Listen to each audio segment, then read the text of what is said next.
Hey guys, welcome back to my channel. So today's video is going to be my yearly favorites for 2020. All of the makeup that I loved this year, and basically these are all of the products that I wore in 2020. I had kind of a chaotic last couple months with moving. I still have a bunch of my makeup packed up because I haven't situated like all of my room yet. So this has been like all the makeup that I've been wearing for the last several months particularly, and products that I got earlier this year, products that came out this year, and I've been loving nonstop. I've hit pan on a lot of these products too, so I'm gonna get right into it. We're gonna start off with a primer. This is the primer. I've been wearing this basically every day since I got it during the VIB sale back in April or May. This is the Photo Finish Vitamin Glow from Smashbox. Smashbox makes some of my favorite primers, like the primer water. I've gone through several of those.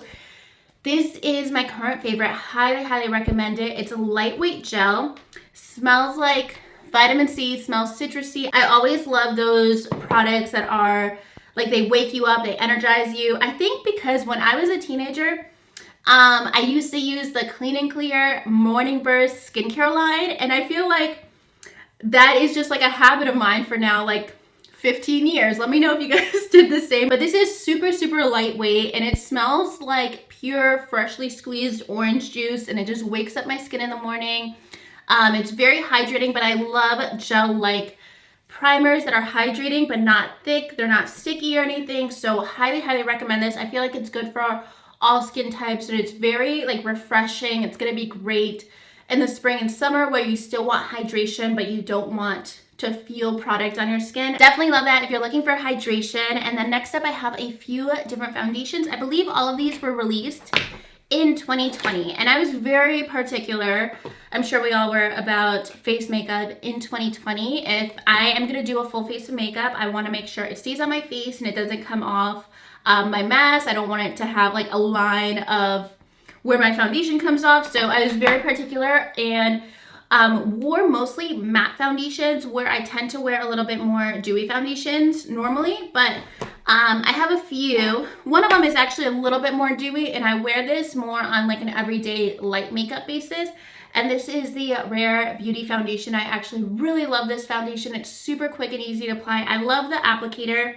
It's just like a one applicator. I'm in the shade 240, which is a pretty good match for me. They have a really big range of foundation shades and undertones as well. This is more so a medium coverage, but what I really like about it is that it also has a little bit of blurring effect to your skin too, which helps make it look more flawless. It makes it almost look like more coverage without caking on more product. So highly recommend this for like an everyday medium coverage if you like more of a breathable foundation.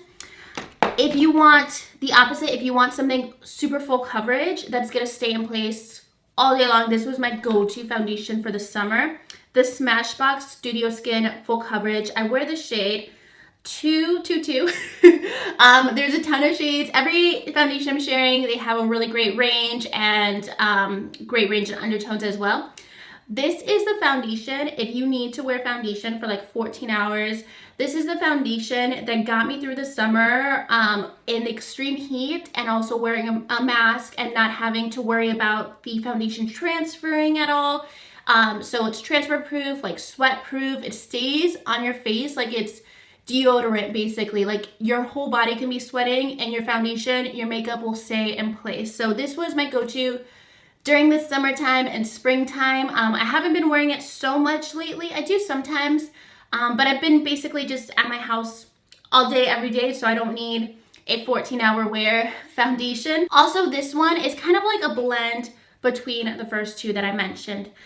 This is probably one of my favorite foundations now of all time. I am trying out a new foundation that I'll probably have in my next favorites video, but I've only worn it, I'll go ahead and tell you what it is. It's the new the new NARS Soft Matte Foundation. I've only been wearing it for 4 days. I love it. I'm wearing it right now. But this was the matte foundation that I fell in love with all year long. This came out early in the summer. I have a review on it. If you love the Born This Way foundation, but you find it a little too dewy, this is the exact same formula, but a matte version. It's crazy to me. Like, it's the same coverage, same wear time, same finish when you apply it, but the staying power is definitely more matte. Like it stays matte from start to finish, where the other one kind of looks a little bit, it doesn't break down, but it just looks a little bit more natural throughout the day. This is the matte version, really great coverage, but still like weightless feeling on your skin, still breathable. Love this. Okay, concealer. This is, well, I have two actually. I have a drugstore, and I don't have too many drugstore products, but I will do a separate video on my favorites from this year from e.l.f. And I have a bunch of new products from them that I need to test out that they just sent me too, because I realized that all my drugstore favorites from this year were just e.l.f. products, so I want to do a separate video on them. So I'm just going to mention one of them in this video, and it's the Hydrating Camo Concealer. Now, the original Camo Concealer is like a dupe for the Shape Tape. I have a whole video and swatches on it.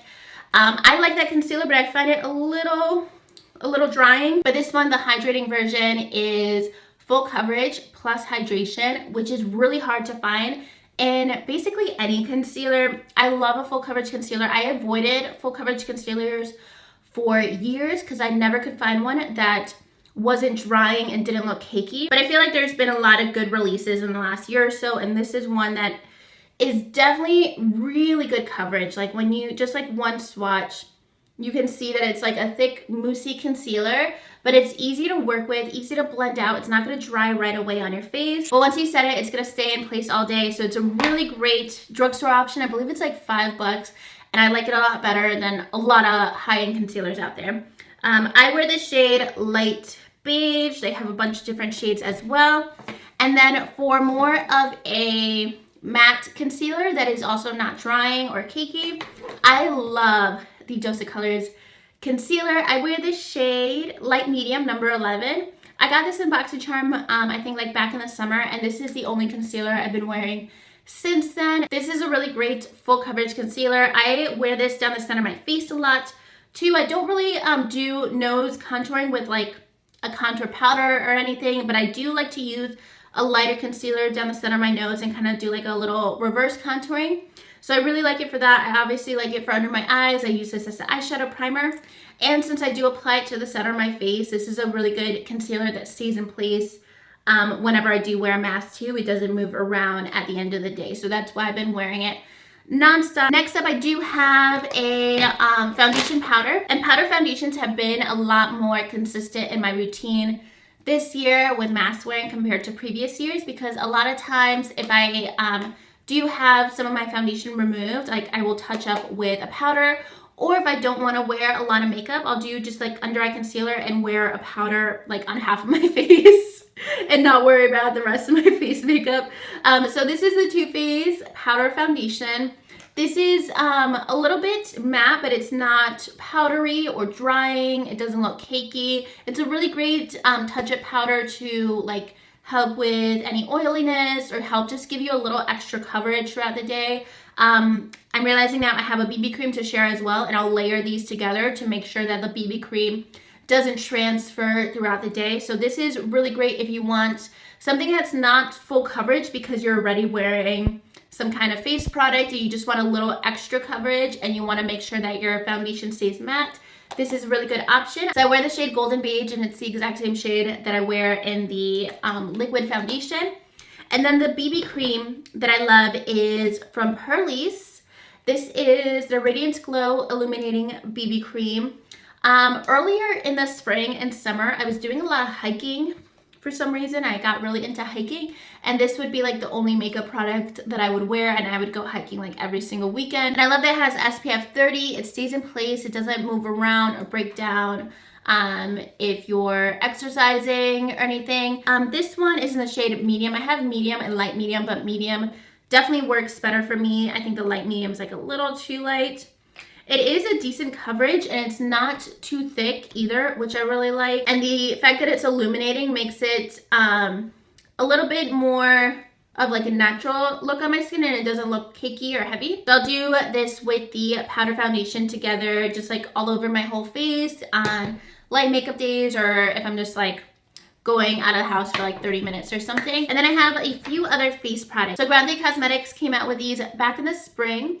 the Grande Glow highlighters and the Grande Pop blushes. There are 4 different shades in the blushes and 4 different shades in the highlighters. These are the shades I wear the most, the highlighter in French Pearl and Sweet Peach for the blush. Those are just kind of the shades I gravitate towards, like a peachy blush and a champagne highlighter. These are plumping blushes and highlighters. So this is what the highlighter looks like, and it's more of a moussey formula for both of these. A lot of time liquid blushes and highlighters can look a little bit like paint on your skin. You have to blend them out really quickly, and they don't have like that dewy look, and that's what I like about this, that it's almost like a cream to powder formula where it just blends in really seamlessly when you apply it. And then it has the plumping effect. So it's gonna feel like tingly when you apply it, like a plumping lip gloss, but it's supposed to plump up your skin. I don't know how accurate that is, but I actually just like the regular formula of the product. So when I go to blend these out, it just kind of blends out like a cream blush and not a liquid blush, where you can actually move the product around. It's not going to dry immediately on your skin. You can work with it a little bit. You can blend it out with a beauty blender, and that way it's not just like stuck in one spot. So I really like that, and it's also very lightweight, so you don't actually need to set it afterwards. Sometimes I'll set it with a little bit of a translucent powder, or with the highlighter especially, I'll apply the highlighter and then top it off with a powder highlighter just to make it a little bit glowier. But those are products I especially like pairing with like a CC cream like this, where I'm doing like a quick 5-minute makeup. I'll just apply this all over, tap this out with my fingertips, and then set like my under eyes with this, and not put too much effort into my makeup, but still products that are really quick and efficient, look really great. Next up, this is a product from Yensa. I have raved about this for months. This is one of my favorite releases from this year. This is their Summit Glow Silk Bronzing Base. And this to me is a dupe for the Chanel Teint de Soleil. I have the original one. I believe they reformulated it. But this is a cream bronzer. I've obviously used so much of it. I use it every single day.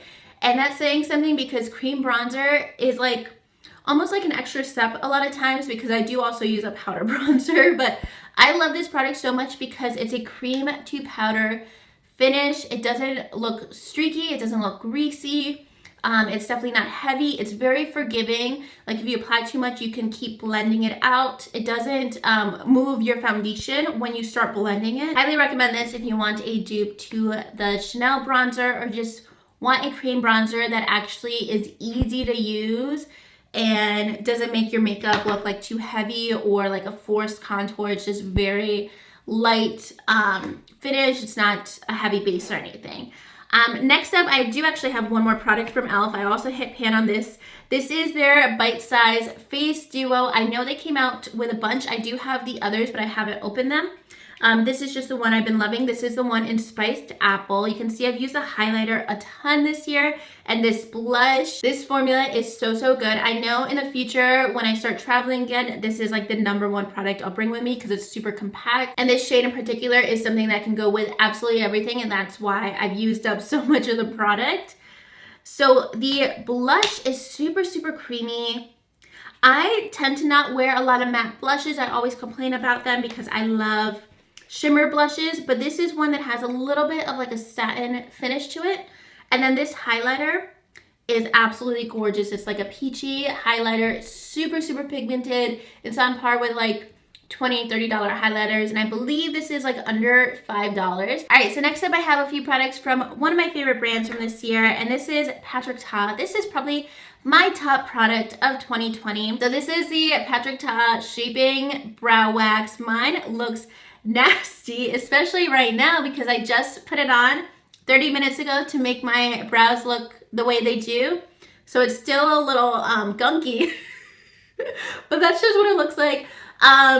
It looks so much more appealing if I showed it to you brand new, but this is how it looks over using it every single day for 6 months. So it lasts a long time for sure. But this to me is like the most amazing brow product I've ever tried for getting your brows to have like that feathery look, more of that laminated brow look, which I really like and I think is really trending right now. I really like, yeah, I just really like how it looks. I feel like it looks a little bit more natural. I highly recommend this. They have this shade which is tinted, and then the clear wax.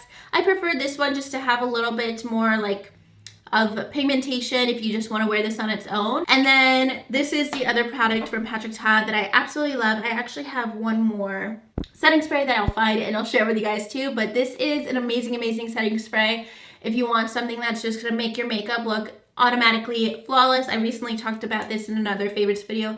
Highly recommend this if you want a hydrating setting spray that is like a super, super fine mist that's not going to make your makeup look splotchy. It's a little bit dewy. It's called their setting mist. It's called Major Glow Dewy Milk Mist from Patrick Ta. It's a really great skincare product too, just to make your skin feel hydrated as well. And then here is the other setting spray I was going to mention. This one is from Rare Beauty. This is called Always an Optimist 4-in-1 Mist. This is another product that is like a very fine setting spray. They're very comparable to each other. Honestly, I love both of these. I love really fine mists that are hydrating, that are just gonna make your foundation like melt into your skin and look less makeup-y. These are both really, really great. I want to say maybe the Patrick Ta one is a little bit more hydrating, so this is great for cold weather right now in the winter. And then I loved this one during the summertime. Then I have two eyeshadow palettes that I've been wearing for the last couple months. A lot of this year I wasn't wearing a lot of eyeshadow. I definitely want to get back into it and just back into like trying out new makeup looks for next year. I just kept my makeup super simple, super minimal throughout this year, especially because I didn't like leave the house too much, so I didn't really bother with a ton of makeup. But anyways, I do have two eyeshadow palette favorites, and they are favorites from like the last few months. So the first one, if you want neutrals, the One Size palette is awesome. I got this in the VIB sale earlier this fall. Gorgeous palette for like staple everyday neutral shades. The colors in here are not like life-changing, but the formula is really, really great if you want an everyday neutral palette that is like newer in your collection. Something that's really easy to blend out, really beginner friendly, really easy to work with. I'm really into minimal effort eyeshadow looks, like something that looks good with minimal effort. Here are two of the matte shades, like super pigmented, super blendable, goes with a lot of different eyeshadow looks, but honestly, like these are the four shades I wear the most in that palette. And then the second one I mentioned just in the last month, and I already knew that I wanted to put it in my yearly favorites because I'm gonna get so much use out of this in the next year. This is the Lunar Beauty Eternal Eclipse palette, and this is honestly one of the few palettes and just makeup releases in general that I was really excited about in 2020, and something that made me really excited to do my makeup again. Like I'm really excited to do more looks with this palette, film more tutorials with this palette. It's just a gorgeous formula. Like these shimmers are so buttery and so creamy, and then the matte, it has everything you need. Like I love cool tones that are like silvery, and I love warm shades. So these are some of the shimmer shades. Like that shade is so beautiful, where it kind of almost looks like wet on your eye. These shades are super, super pretty. I love these colors so much, and the formula is also amazing. I love the whole theme of the palette. I think Manny did a really, really great job with this palette. It's so beautiful. I'm basically like, this is the first palette that excited me that's not just like a basic neutral palette, because that's just what I've been wearing for a long time. And it's hard for me to be like obsessed over some cool tones, but silvers and blues are basically my favorites when it comes to cool tones and when it comes to like colorful shades. And this has like the perfect kind of silvers and blues in this palette. They're not like, they're a little bit deeper shades, which I really love. So those are two that I've been really, really loving lately, and I definitely wanted to include them into my yearly favorites, even though they came into my collection a little bit later this year. But that is gonna be everything for today's video. I hope you guys enjoyed it. Definitely let me know what your favorites were for this year in the comments below, and I will leave links to all of the products that I mentioned in the comments below as well, or my description box. But that's gonna be everything for today. If you guys like this video, make sure you give it a thumbs up and subscribe to my channel if you haven't already, and I'll talk to you guys soon in my next video. Thank you so much for watching. Bye.